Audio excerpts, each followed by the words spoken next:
Hi students, in this video we are going to concentrate on 8051 microcontroller architecture. So without any further delay, let's get started. இந்த architecture நம்ம பார்க்கறதுக்கு முன்னாடி பேசிக்காக micro ப்ராசஸருக்கும் micro கண்ட்ரோலருக்கும் என்ன difference அப்படின்றத பார்த்துடலாம். So microprocessor அப்படின்றது it is a central processing unit, it is a separate unit அப்படின்னு நம்ம சொல்லிடலாம். That is it is a standalone system அப்படின்னு சொல்லிடலாம். ஸோ நம்மளுடைய சிபியூ தனியாக இருக்கும்.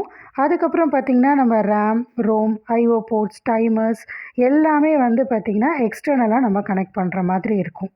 பட் மைக்ரோ கண்ட்ரோலர் அப்படின்னு நம்ம சொன்னோம்னா it is a on chip. இது சிங்கிள் சிப்குள்ளேயே CPU, RAM, ROM, IO ports, timer, serial communication ports எல்லாமே அவைலபிளாக இருக்கும்.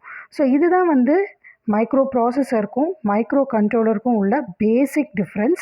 இதை நம்ம நல்லா ஞாபகம் வச்சுக்கணும்.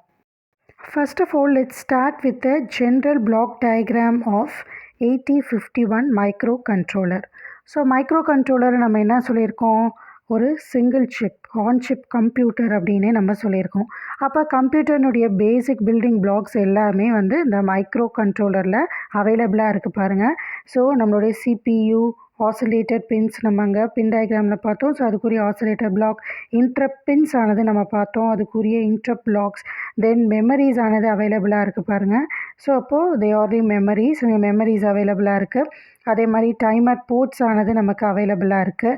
At the same time IO ports, input output ports, then serial ports, then bus control pins எல்லாமே நமக்கு அவைலபிளாக இருக்குது. நம்ம ஏற்கனவே பின் டயக்ராம் ரெப்ரசன்டேஷனில் பார்க்கும்போது இந்த பின்ஸ் எல்லாமே நம்ம பார்த்துருக்கோம் பாருங்கள். ஸோ அப்போ நம்மளோட இங்கே இஏ பின், அடுத்தது ஏஎல், இபிஎஸ், சிஎன் இது எல்லாமே எதுக்கு கீழே வருது, நம்மளுடைய பஸ் கண்ட்ரோல் பிளாக் க்ராஸாக வருது. அட் தி சேம் டைம் நமக்கு தெரியும் நம்மளுடைய பின் டயக்ராமில் வி ஹாவ் 4 போர்ட்ஸ். ஸோ பேசிக்காகவே இந்த 4 போர்ட்ஸ்லேருந்து தான் நம்மளுடைய கான்செப்ட் எல்லாமே நம்ம பார்த்தோம். ஸோ எல்லாமே மல்டிப்ளெக்ஸ்டு போர்ட்டாக அவைலபிளாக இருக்கும் அப்படின்னு சொல்லியிருந்தோம், எக்ஸப்ட் போர்ட் 1. இது எல்லாமே நம்ம பின் டயக்ராம் எக்ஸ்ப்ளனேஷனில் பார்த்தது தான். ஸோ அந்த பின் டயக்ராம் எக்ஸ்ப்ளனேஷன் வீடியோ நீங்கள் இன்னும் பார்க்கலைன்னா அதையும் பார்த்துட்டு வந்துட்டிங்கன்னா இது ஈஸி அண்டர்ஸ்டாண்டபிளாக இருக்கும். Now let's move on to detailed block diagram or architecture of 8051 microcontroller. Now let's move on to the architecture explanation. The first unit is Central Processing Unit, CPU. So அப்போ இந்த CPU அப்படின்ற யூனிட்டில் நமக்கு என்னென்ன இருக்குது, என்னென்ன registers ஆனது அவைலபிளாக இருக்குது அப்படின்றத இப்போ நம்ம பார்க்கலாம். ஸோ CPU அப்படின்றது மைக்ரோ கண்ட்ரோலருடைய பிரெயின் அப்படின்னே நம்ம சொல்லிடலாம். So at the same time நம்ம என்ன ப்ராசஸ் மைக்ரோ கண்ட்ரோலரில் பண்ணணும் அப்படின்னாலும் இந்த சிபியூ மூலமாக தான் நம்மளால் பண்ண முடியும். எதனால் அப்படின்னு பார்த்திங்கன்னா, நம்ம எழுதின ப்ரோக்ராம்ஸை ரீட் பண்ணுறதா இருக்கட்டும், இல்லை ஏதாவது ஒரு பர்டிகுலர் டாஸ்க்கானது பண்ணுறதா இருக்கட்டும், அதுக்கு ப்ராப்பரான இன்ஸ்ட்ரக்ஷன்ஸ் யூஸ் பண்ணி நம்ம ப்ரோக்ராம் எழுதி அந்த டாஸ்க்கை நம்ம கம்ப்ளீட் பண்ணிடலாம். ஸோ இந்த டாஸ்க் எல்லாமே பெர்ஃபார்ம் பண்ணுறதுக்கு நமக்கு என்ன தேவை, கண்டிப்பாக ரெஜிஸ்டர்ஸ் தேவை. ஸோ அப்போ இந்த சிபியூ ரெஜிஸ்டர்ஸ்லாம் என்னென்ன அப்படின்றத பார்த்தோம்னா, first one is accumulator. So அந்த அக்யூமுலேட்டர் அப்படின்றது மெயின் ரெஜிஸ்டர் நம்மளுடைய மைக்ரோ கண்ட்ரோலரில். ப்ராசஸரில் எப்படி அக்யூமுலேட்டர் முக்கியமோ அதே மாதிரி நம்மளுடைய மைக்ரோ கண்ட்ரோலர்லேயும் ரெஜிஸ்டர் ஆர் அக்யூமுலேட்டர் அப்படின்றது நமக்கு ரொம்ப இம்பார்ட்டண்ட். இதை பற்றி நம்ம டீட்டெயிலாக இன்னும் போக பார்க்கலாம். So next register is nothing but B register. So இங்கே பி ரெஜிஸ்டரும் which is most important register for data manipulation அப்படின்னே நம்ம சொல்லிடலாம். Then next one is the stack pointer. So stack pointer பார்த்திங்கன்னா மைக்ரோ ப்ராசஸரில் நம்ம பார்த்தோம் இல்லையா, அதே மாதிரி தான் மைக்ரோ கண்ட்ரோலர்லேயும் ஸ்டாக் பாயிண்டர் அவைலபிளாக இருக்கும். Next register is nothing but program counter. So program counter அப்படின்றது மைக்ரோ ப்ராசஸர்லேயும் பார்த்தோம், same thing you have in the micro controller also. இதை பற்றி நம்ம டீட்டெயிலாக போக பார்க்கலாம். Next comes the PSW which is nothing but program status word அப்படின்னு நம்ம சொல்கிறோம். ஸோ இந்த PSW பார்த்திங்கன்னா மைக்ரோ ப்ராசஸரில் நம்ம பார்க்கும்போது ஃப்ளாக் ரெஜிஸ்டர்ஸ் அப்படின்னு பார்ப்போம், அதே தான் இங்கே ப்ரோக்ராம் ஸ்டேட்டஸ் வேர்ட் அப்படின்ற நேமில் பார்க்குறோம்.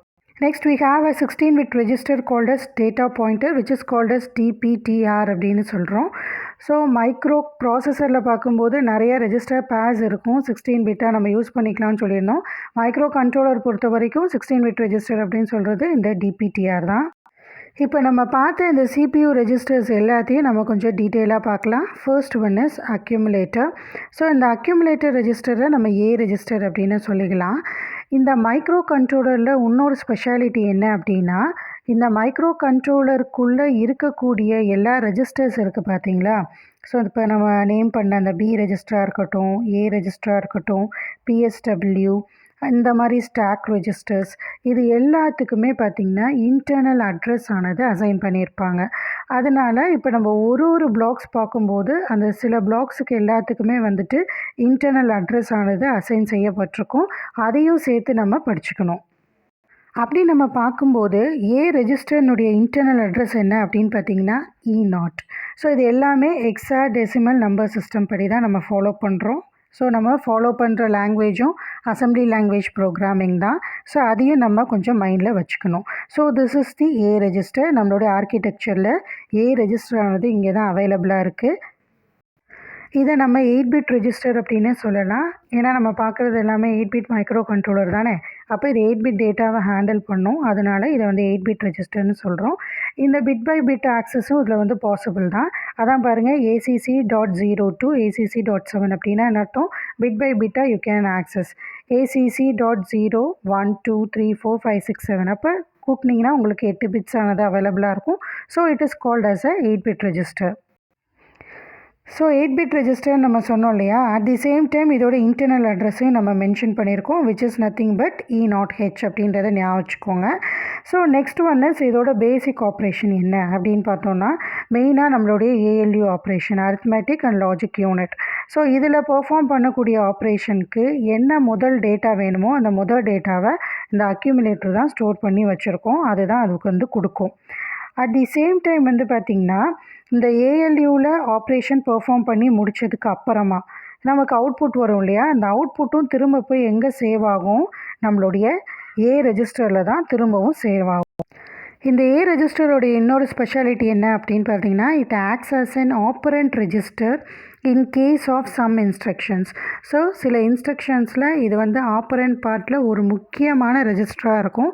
ஏன்னா இந்த ரெஜிஸ்டர் யூஸ் பண்ணி தான் நம்ம IO போர்ட்ஸாக இருக்கட்டும், இல்லை மெமரியாக இருக்கட்டும், நம்ம ஆக்சஸ் பண்ணுறதுக்கு வந்துட்டு மைக்ரோ ப்ராசஸர் வந்து யூஸ் பண்ணிக்கும்.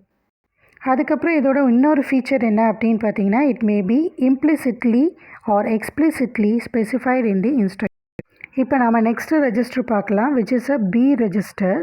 ஏ ரெஜிஸ்டருக்கு எப்படி E0 அப்படின்றது இதனோட இன்டர்னல் அட்ரஸ் அப்படின்னு சொன்னோமோ, அதே மாதிரி பி ரெஜிஸ்டருக்கு F0 அப்படின்றது தான் இதனுடைய இன்டர்னல் அட்ரஸ். ஸோ இதுவும் வந்து பார்த்திங்கன்னா ஒரு 8-பிட் ரெஜிஸ்டர் தான்.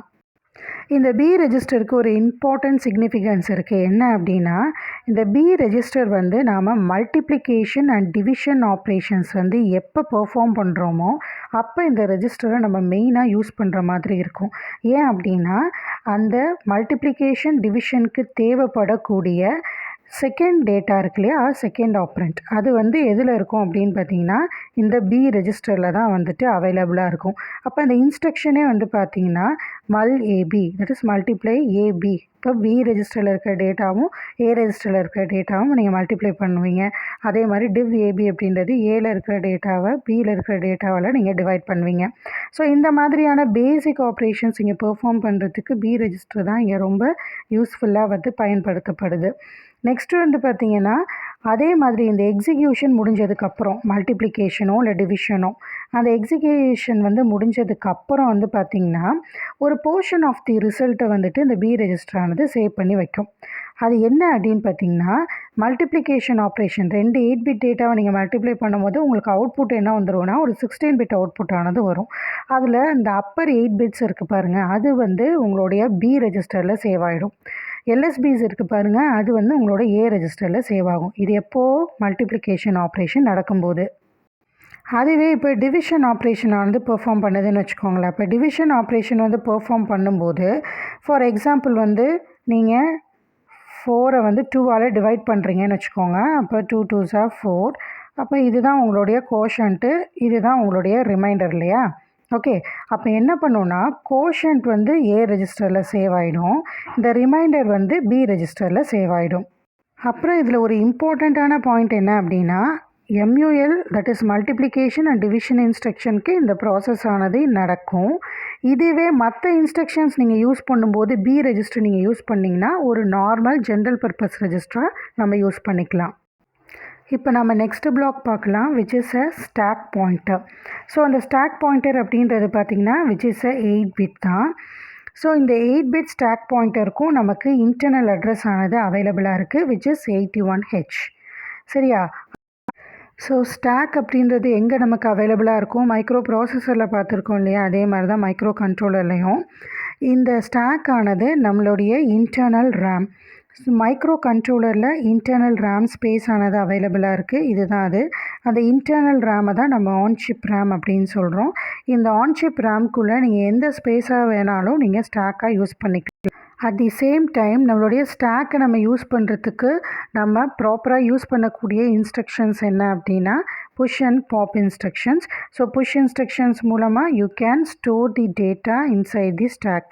அதே மாதிரி பாப் இன்ஸ்ட்ரக்ஷன் மூலமாக you can retrieve the data from the stock.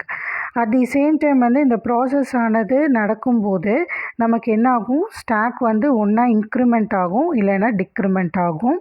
இது ஏற்கனவே நம்ம மைக்ரோ ப்ராசஸரில் பார்த்த மாதிரி தான் மைக்ரோ கண்ட்ரோலர்லேயும், ஆனால் சில சேஞ்சஸ் வரும். ஸ்டாக் பற்றி நம்ம டீட்டெயிலாக பார்க்கும்போது நம்ம என்ன அப்படின்றத பார்க்கலாம் ஸ்டெப் பை ஸ்டெப்பாக. அட் தி சேம் டைம் நம்மளுடைய சப்ரூட்டீன் ப்ரோக்ராமை நம்ம கால் பண்ணும்போது நம்ம கண்டிப்பாக ஸ்டாக்கை யூஸ் பண்ணுவோம், அதுவும் நமக்கு தெரிஞ்சது தான்.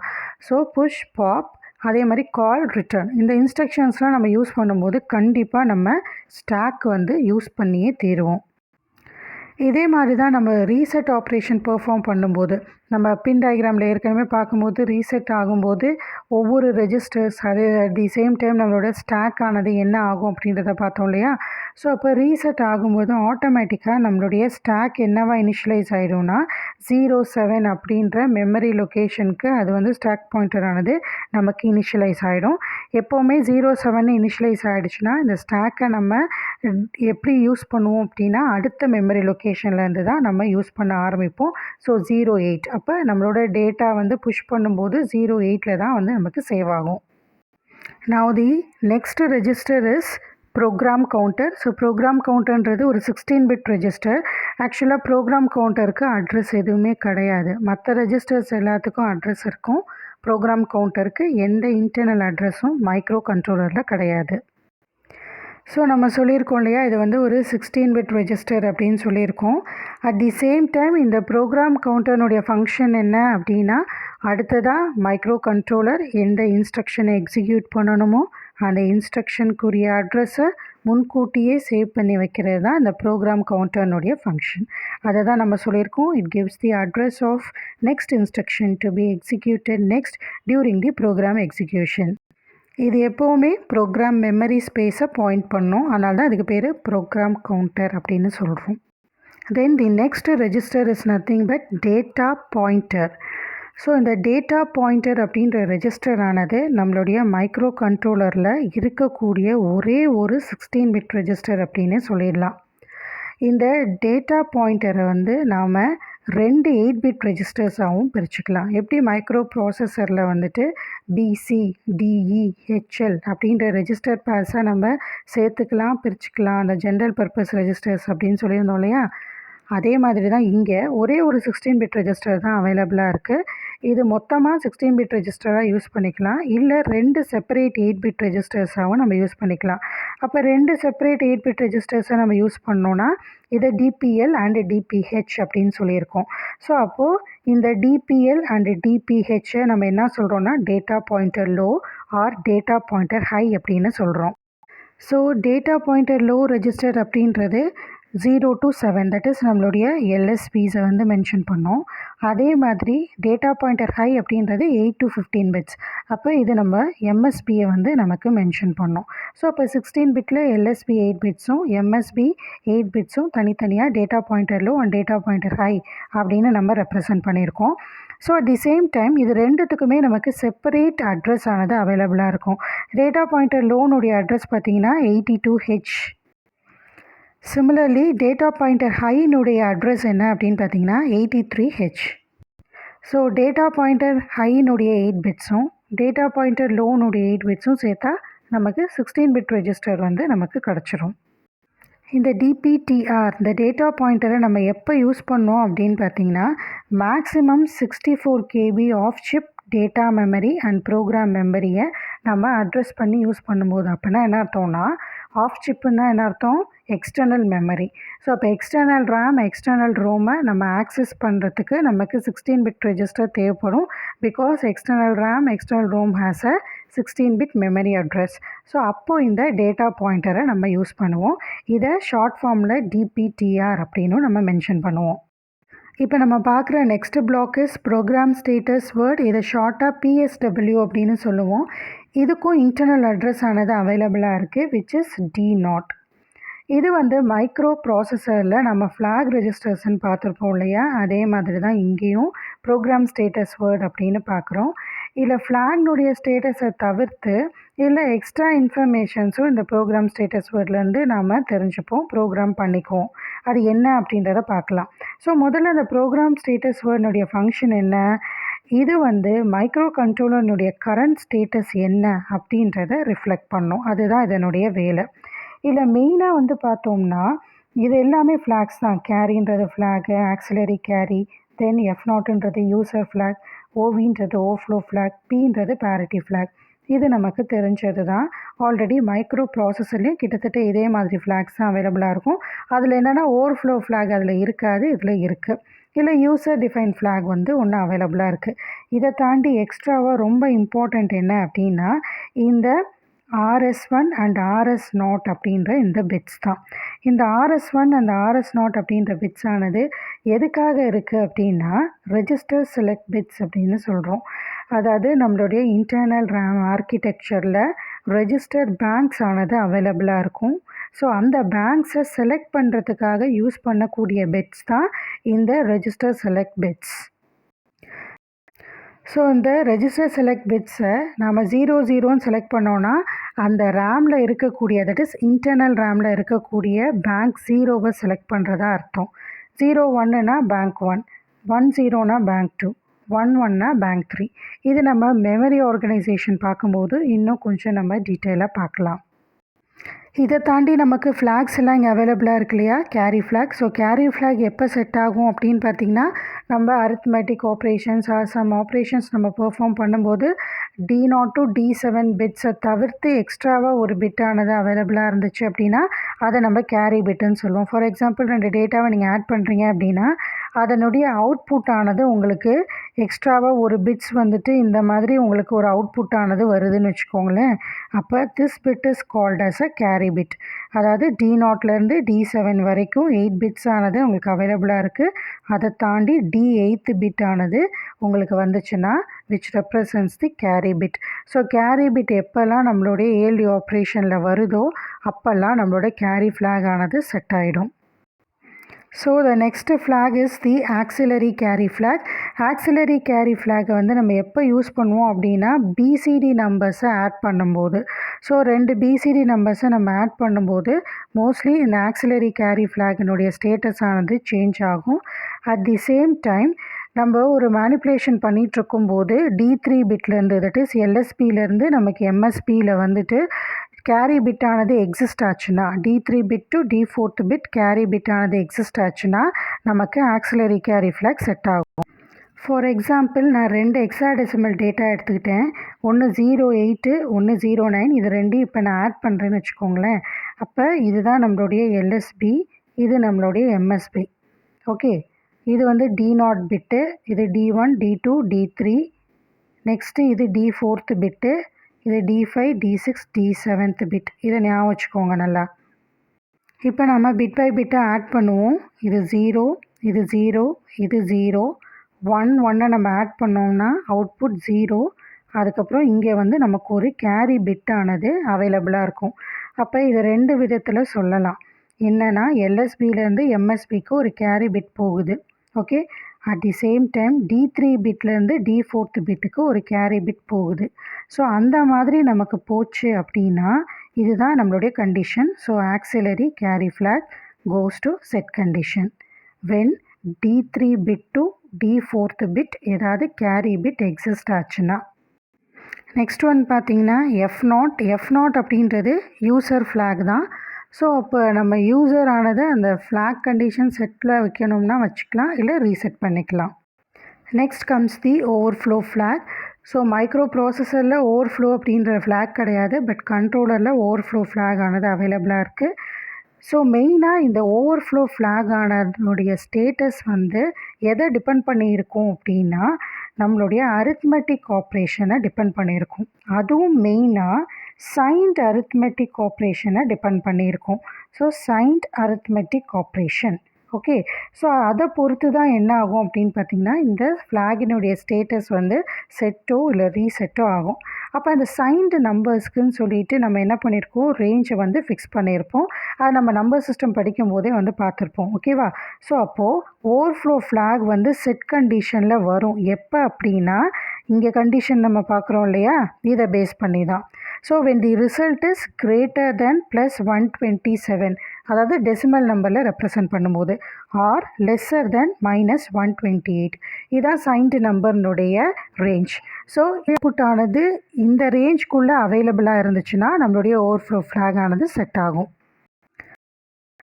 Next one is the parity flag. Parity flag வந்துட்டு அதனுடைய ஸ்டேட்டஸ் எதை பொறுத்து இருக்கும் அப்படின்றத மைக்ரோ ப்ராசஸரில் ஆல்ரெடி நம்ம பார்த்துருக்கோம், அதே தான் மைக்ரோ கண்ட்ரோலர்லேயும்.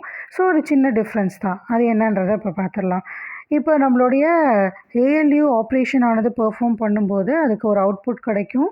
அந்த அவுட்புட் வந்து டிஃபால்ட்டாக நம்மளுடைய அக்யூமுலேட்டரில் தான் சேவ் ஆகும்.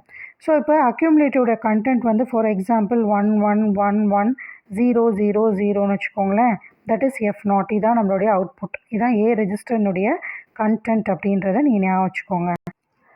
இப்போ இதுதான் நம்மளுடைய ஏ ரெஜிஸ்டர்னுடைய கண்டென்ட்னு வச்சுக்கோங்க, F0 அப்படின்றது. இப்போ இதில் எவ்வளோ நம்பர் ஆஃப் ஒன்ஸ் இருக்குது அப்படின்றத கவுண்ட் பண்ணுங்கள். 1 2 3 4, இதில் 4 நம்பர் ஆஃப் ஒன்ஸ் இருக்குது. 4 அப்படின்றது என்ன, ஈவன் நம்பர். ஸோ அப்போ ஈவன் நம்பர் ஆஃப் ஒன்ஸ் இருந்துச்சுன்னா இந்த பேரிட்டி ஃப்ளாக் நமக்கு ரீசெட் ஆகிடும். So the parity flag resets when the number of ones are even. இதே வந்துட்டு நான் நம்பர் ஆஃப் ஒன்ஸ் ஆர் ஆடுன்னு வச்சுக்கோங்க. இப்போ 111000 இதோட ஸ்டேட்டஸ் மாறுதுன்னு வச்சுக்கோங்களேன். அப்போ ஆட்டோமேட்டிக்காக என்ன ஆகும்னா நம்மளுடைய பேரிட்டி ஃப்ளாக் செட் ஆகும் when there is a odd number of ones. Next important block is nothing but ALU, which is arithmetic and logic unitன்னு சொல்கிறோம். இதனுடைய அளவும் எவ்வளோ அப்படின்னு பார்த்தீங்கன்னா, which is 8 bit. ஸோ மெயினாக எல்லா விதமான மேனிப்புலேஷன், கம்ப்யூட்டேஷன் எல்லாமே இந்த ஏஎல்யூவில் தான் நடக்கும். இதோட பேர் என்ன இருக்குதுன்னு பாருங்கள், அரித்மெட்டிக் அண்ட் லாஜிக் யூனிட் அப்படின்னு தான் இருக்குது. ஸோ அப்போ அரித்மெட்டிக் அண்ட் லாஜிக்கல் ஆப்ரேஷன்ஸ் ஆனது இதில் வந்து நம்ம பெர்ஃபார்ம் பண்ணுறோம். ஸோ அப்போது 2 8 பிட் டேட்டா வச்சு தான் இந்த எல்லா மேனிப்புலேஷனும் பெர்ஃபார்ம் பண்ணுறோம். இந்த 2 8 bit data, for example A ரெஜிஸ்டரில் ஒரு டேட்டா இருக்குது, ஃபஸ்ட்டு டேட்டா. பி ரெஜிஸ்டரில் செகண்ட் டேட்டாவானது 0Bன்னு இருக்குதுன்னு வச்சுக்கோங்களேன். இப்போ இந்த 2 டேட்டாவும் இந்த டெம்ப்ரரி ரெஜிஸ்டர்ஸ் மூலமாக தான் நமக்கு என்ன கிடைக்கும் அப்படின்னா இந்த ஏஎல்யூக்கு க்ராஸாக போகும். அதுக்கு தான் இந்த டெம்ப்ரரி ரெஜிஸ்டர்ஸ் ஆனது நம்ம யூஸ் பண்ணிகிட்ருக்கோம். ஸோ இதில் வந்து signed operation and unsigned operation ரெண்டுமே பெர்ஃபார்ம் பண்ணும். அட் தி சேம் டைம் இதோட அவுட்புட், ஏஎல்யூவோட அவுட்புட் வரும்போது அது டிஃபால்ட்டாக ஏ ரெஜிஸ்டரில் போய் சேவ் ஆகிடும். ஸோ நெக்ஸ்ட்டு நம்ம பார்க்குறது என்ன அப்படின்னு பார்த்தீங்கன்னா, ஸ்பெஷல் ஃபங்க்ஷன் ரெஜிஸ்டர்ஸ். ஸோ அந்த ஸ்பெஷல் ஃபங்க்ஷன் ரெஜிஸ்டர்ஸ் அப்படின்றது எங்கே அவைலபிளாக இருக்குதுன்னு பார்த்தீங்கன்னா இந்த இடத்துல தான். அட் தி சேம் டைம் இந்த ஸ்பெஷல் ஃபங்க்ஷன் ரெஜிஸ்டர்ஸ்க்கு வந்துட்டு அட்ரஸ் அலோகேஷன் இருக்குது. ஏன்னா அதில் நிறையா ரெஜிஸ்டர்ஸ் ஆனது அவைலபிளாக இருக்கு இல்லையா இந்த பிளாக்குள்ளே. அப்போ அதனுடைய அட்ரஸஸ் எல்லாம் என்ன அப்படின்னு பார்த்தீங்கன்னா 80லேருந்து FF வரைக்கும் இதோட அட்ரஸ் ஆனது அசைன் செய்யப்பட்டிருக்கு. ஸோ 80லேருந்து FF அப்படின்னு நம்ம சொன்னோம் அப்படின்னா கிட்டத்தட்ட 128 பைட்ஸ் ஆனது நமக்கு அவைலபிளாக இருக்குது. அப்போ to FF வரைக்கும் இருக்கக்கூடிய அந்த ஸ்பேஸை இந்த ரெஜிஸ்டர்ஸ் எல்லாம் தான் வந்து அக்காமடேட் பண்ணுது. ஸோ அப்போது இந்த ரெஜிஸ்டர்ஸ் எல்லாத்தையும் தான் நம்ம ஸ்பெஷல் ஃபங்க்ஷன் ரெஜிஸ்டர்ஸ் அப்படின்னு சொல்லியிருக்கோம். இங்கே இருக்கக்கூடிய அந்த ஒவ்வொரு ரெஜிஸ்டருக்கும் இன்டர்னல் அட்ரஸ் ஆனது அசைன் ஆகிருக்கும். So next one is the IO ports. Micro கண்ட்ரோலரில் 4 போர்ட்ஸ் ஆனது அவைலபிளாக இருக்குது அப்படின்றத நம்ம ஜென்ரல் பிளாக்லேயே வந்து பார்த்தோம். Which is nothing but port 0, 1, 2 and 3. So இந்த 4 போர்ட்ஸ் தான் நமக்கு அவைலபிளாக இருக்குது. இந்த ஒவ்வொரு போர்ட்ஸ்லேயும் வந்து பார்த்திங்கன்னா 8 பின்ஸ் ஆனது அவைலபிளாக இருக்கும். அப்போ 4 × 8, ஸோ டோட்டலாக 32 பின்ஸ் ஆனது நமக்கு இன்புட் அவுட்புட் போர்ட்ஸ்க்காக இருக்குது. ஒவ்வொரு போர்ட்டுக்கும் செப்பரேட் அட்ரஸ் ஆனது அவைலபிளாக இருக்குது. First one is port 0. Port 0ல் P0.0லேருந்து P0.7. இது ஏற்கனவே நம்ம பின் டயக்ராம்லேயும் பார்த்துருக்கோம். அதை கொஞ்சம் ஞாபகம் வச்சுருந்திங்கன்னா இது உங்களுக்கு ஈஸியாக என்னன்றது புரிஞ்சிடும். ஸோ இப்போ இந்த போர்ட் 0க்கு வந்து பார்த்திங்கன்னா you have the addresses 80H. So நம்ம ஸ்பெஷல் ஃபங்க்ஷன் ரெஜிஸ்டர்ஸ்லேயும் பார்த்தோம் இல்லையா, அதில் போர்ட் அட்ரஸ் ஆனது மென்ஷன் ஆகிருக்கும். ஸோ இப்போ இந்த போர்ட்டுக்கு உடைய அட்ரஸ் வந்து என்னன்னு பார்த்தீங்கன்னா 80H. The next port is P2 port. இதுவும் P2.0லேருந்து P2.7. ஸோ 8 பின்ஸ் ஆனது அவைலபிளாக இருக்கும். இது எல்லாமே பிட் அட்ரஸபிள் தான். இதோடைய அட்ரஸ் என்னென்னா 90H. So next port is port 1 which is P1.0லேருந்து P1.7 வரைக்கும். இதனுடைய அட்ரஸ் வந்து A0. The last one is port 3. இதனுடைய அட்ரஸ் வந்து பார்த்திங்கன்னா B0. ஸோ இப்போ இந்த ஆர்கிடெக்சர் டயக்ராம் வரும்போது எந்த போர்ட் எங்கே இருக்கும் அப்படின்றத நமக்கு கன்ஃபியூஸ் ஆகும் இல்லையா. நான் வந்து பின் டயக்ராமில் ஒரு ட்ரிக் சொல்லியிருந்தேன் பார்த்தீங்களா, அதை அப்படியே எங்கேயும் ஃபாலோ பண்ணிக்கோங்க. என்ன சொல்லியிருந்தேன், 02 and 13 அப்படின்னு சொல்லி ஞாபகம் வச்சுக்கோங்கன்னு சொல்லியிருந்தேன் இல்லையா. அந்த மாதிரி ஞாபகம் வச்சுக்கிட்டிங்கன்னா இது கொஞ்சம் ஈஸியாக இருக்கும். ஸோ மேலே இருக்கிறது 02, கீழே இருக்கிறது 13. Next important block is serial data buffer அப்படின்ற ஒரு ரெஜிஸ்டர் தான். ஸோ இந்த சீரியல் டேட்டா பஃபர் ரெஜிஸ்டர் மூலமாக தான் சீரியல் டேட்டா கம்யூனிகேஷன் நம்மளால் பெர்ஃபார்ம் பண்ண முடியும். ஸோ அந்த எஸ்பிஎஃப் ரெஜிஸ்டர் எங்கே அவைலபிளாக இருக்கும்னா இங்கே தான் நமக்கு அவைலபிளாக இருக்கும். இதுவும் வந்து பார்த்திங்க அப்படின்னா டேட்டா டிரான்ஸ்மிஷனுக்கும் சீரியல் டேட்டா ரிசீவிங் ஆப்ரேஷனுக்கும் இந்த ரெஜிஸ்டர் தான் நம்ம யூஸ் பண்ணுவோம். பொதுவாக சொல்லணுன்னா சீரியல் டேட்டா கம்யூனிகேஷனுக்காக யூஸ் பண்ணக்கூடிய ரெஜிஸ்டர் சீரியல் பஃபர் ரெஜிஸ்டர். அதோட ஷார்ட் ஃபார்ம் தான் SBUF அப்படின்னு சொல்லி நம்ம சொல்லியிருக்கோம். ஸோ அப்போ இதில் வந்து பார்த்திங்கன்னா 2 இண்டிபெண்ட் ரெஜிஸ்டர்ஸ் ஆனது நமக்கு அவைலபிளாக இருக்கும். ஸோ டிரான்ஸ்மிஷன் ஆப்ரேஷன் பெர்ஃபார்ம் பண்ணும்போது டிரான்ஸ்மிட்டர் ரெஜிஸ்டராக இருக்கும். ரிசீவிங் ஆப்ரேஷன் பெர்ஃபார்ம் பண்ணும்போது இது ரிசீவர் ரெஜிஸ்டராக இருக்கும். ஸோ அப்போது வந்து பார்த்திங்கன்னா டிரான்ஸ்மிஷன் பஃபர் ஆப்ரேஷன் போது which is the parallel in and serial அவுட்டாக இருக்கும். ரிசீவிங் பஃபர் ரெஜிஸ்டராக இது செயல்படும் போது serial in and parallel out ரெஜிஸ்டராக யூஸ் பண்ணுவோம். The next register is timer registers. So timer registers வந்து பார்த்திங்கன்னா 16 பிட் ரெஜிஸ்டர்ஸ். டேட்டா பாயிண்டருக்கு அப்புறம் இருக்கக்கூடிய 2 16 பிட் ரெஜிஸ்டர்ஸ் என்ன அப்படின்னு பார்த்தீங்கன்னா அந்த டைமர் ரெஜிஸ்டர்ஸ் தான். T0 அண்ட் T1, அதாவது டைமர் 0 அண்ட் டைமர் 1 ரெஜிஸ்டர்ஸ் ஆனது அவைலபிளாக இருக்குது. ரெண்டுமே 16 பிட் ரெஜிஸ்டர்ஸ் தான். இந்த 16 பிட் ரெஜிஸ்டர்ஸை வந்துட்டு நம்ம 2 8 பிட் ரெஜிஸ்டர்ஸாகவும் யூஸ் பண்ணிக்கலாம். டேட்டா பாயிண்டரில் எப்படி சொன்னோமோ அதே மாதிரி இதுவும் வந்து பார்த்திங்கன்னா 2 8 பிட் ரெஜிஸ்டர்ஸாக யூஸ் பண்ணிக்கலாம். இது எங்கே அவைலபிளாக இருக்கும் அப்படின்னு பார்த்திங்கன்னா இந்த பிளேஸில் தான்.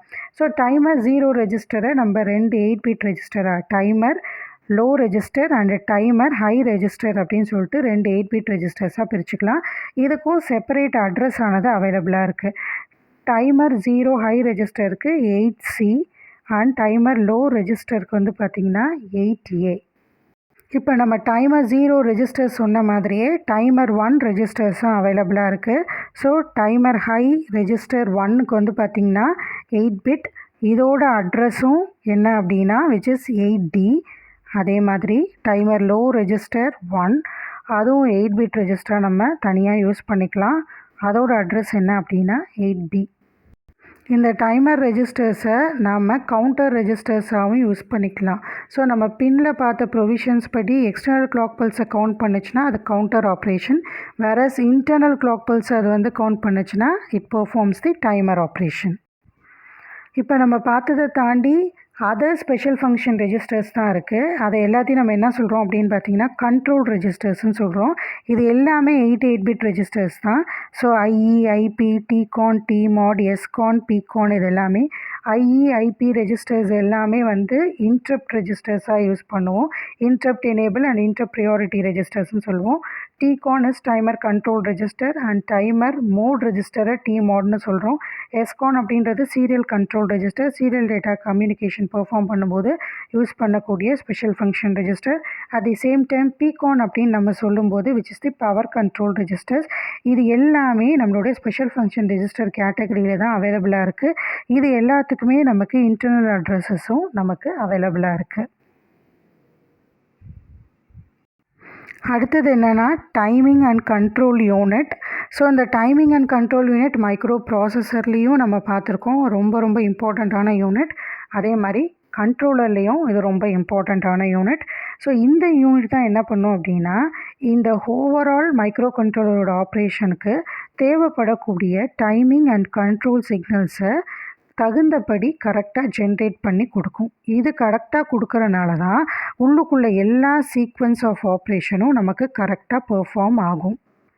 அட் தி சேம் டைம் இது என்னென்ன கண்ட்ரோல் சிக்னல்ஸை ஜென்ரேட் பண்ணோம் அப்படின்னு பார்த்தீங்கன்னா, ALE, PSEN, ரீடு, ரைட்டு, இதெல்லாம் தான் இந்த சிஸ்டம் கண்ட்ரோல் பஸ்ஸுக்கு தேவைப்படக்கூடிய இந்த எல்லா சிக்னல்ஸையும் அது ஜென்ரேட் பண்ணும்.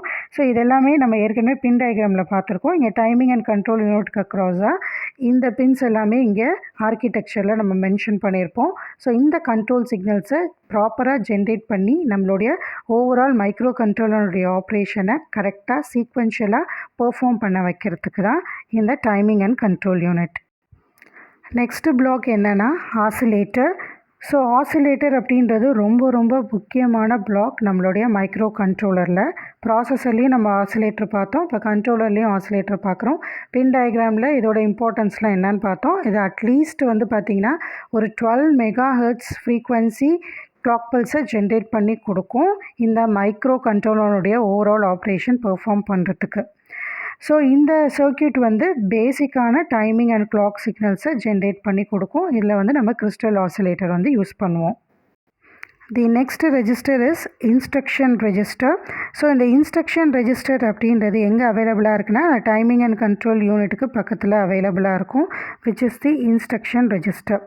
மைக்ரோ ப்ராசஸர்லேயும் இன்ஸ்ட்ரக்ஷன் ரெஜிஸ்டர்னு ஒன்று அவைலபிளாக இருக்கும். இப்போ அதோட ஃபங்க்ஷன் என்ன அப்படின்னா, இது நம்மளுடைய ப்ரோக்ராமில் இருக்கக்கூடிய இந்த instruction in the form of opcodes. ஏன்னா நம்ம அசம்பிளி லாங்குவேஜ் ப்ரோக்ராமிங் தானே யூஸ் பண்ணிகிட்ருக்கோம்.